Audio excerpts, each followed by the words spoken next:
Hi, I'm Fatima Jaber, and this is TNH's weekly report for the week of November 21st.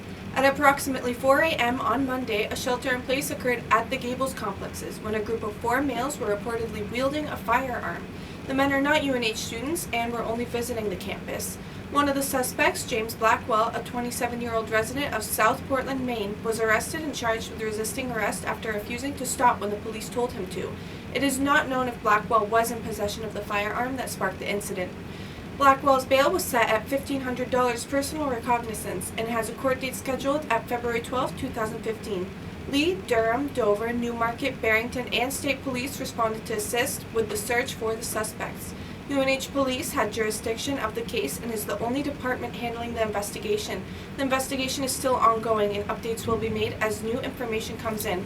Anyone with any information about the event is encouraged to contact the UNH Police Department.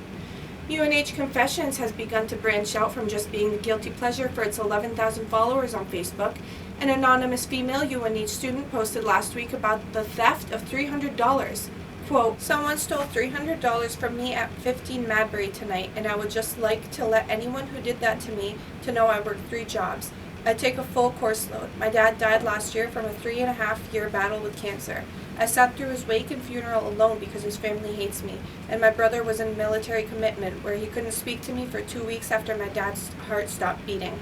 After his funeral, his wife continued to sue me, so I hope you know the money you stole from me was how I was paying my rent and my food in my entire life."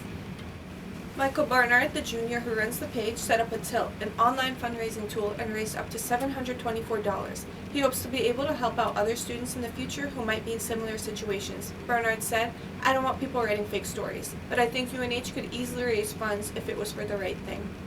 And Slightly Stoopid, a reggae rock band, performed at the Whittemore Center Arena Saturday night for the fall concert.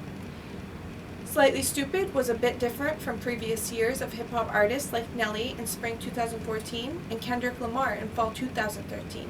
However, rapper Swayze was the opening act.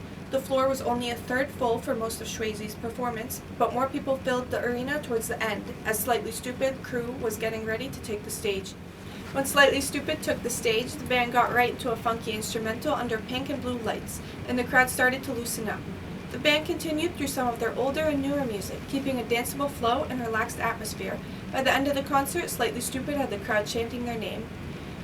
And the annual Gender Identities Awareness Week was held from November 17th through the 21st this week.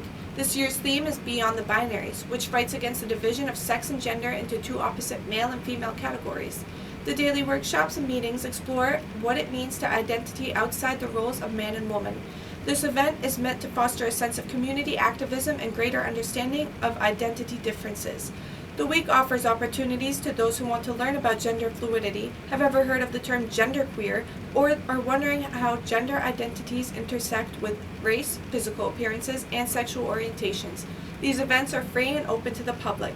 And that was TNH's weekly report. Signing off, I'm Fatima Jaber. Have a great week, UNH.